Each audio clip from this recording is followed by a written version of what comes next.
The following is Imam Khamenei's letter addressed to American university students following their courageous defense of the Palestinian people.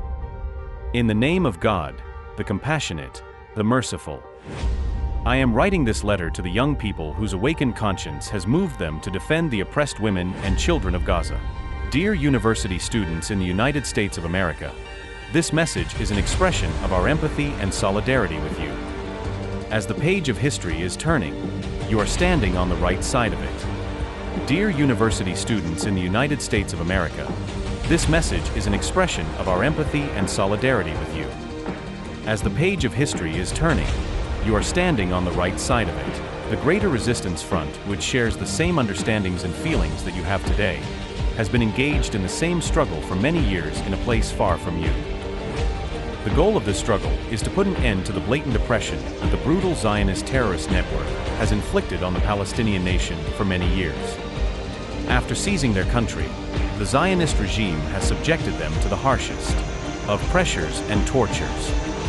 The apartheid Zionist regime's genocide today is the continuation of extreme oppressive behavior which has been going on for decades. Palestine is an independent land with a long history. It is a nation comprised of Muslim, Christians, and Jews. After the World War, the capitalist Zionist network gradually imported several thousand terrorists into this land with the help of the British government. These terrorists attacked cities and villages, murdered tens of thousands of people, and pushed out multitudes into neighboring countries. They seized their homes, businesses, and farmlands, formed a government in the usurped land of Palestine, and called it Israel. After England's initial help, the United States became the greatest supporter of this usurper regime, ceaselessly providing it with political, economic, and military support. In an act of unforgivable recklessness, the United States even opened the way and provided assistance for the regime's production of nuclear weapons.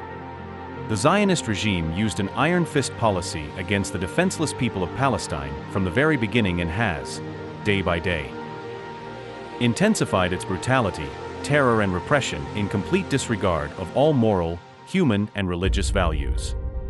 The United States government and its allies refuse to even frown upon this state terrorism and ongoing oppression. And today, some remarks by the U.S. government regarding the horrific crimes taking place in Gaza are more hypocritical than real. The Resistance Front emerged from this dark environment of despair and the establishment of the government of the.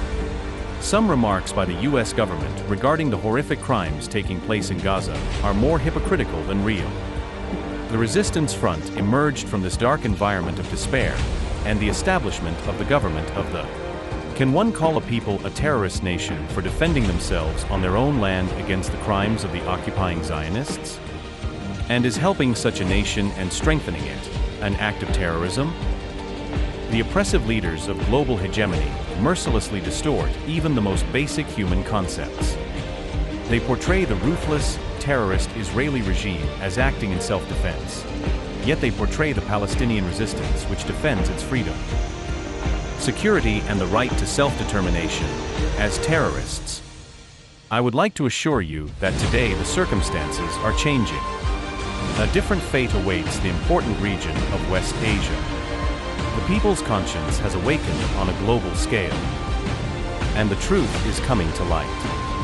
Moreover, the Resistance Front has grown in strength and will become even stronger. And history is turning a page.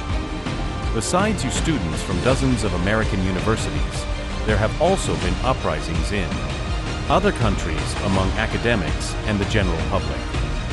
The support and solidarity of your professors is a significant and consequential development. This can offer some measure of comfort in the face of your government's police brutality and the pressures it is exerting on you. I too am among those who empathize with you young people and value your perseverance.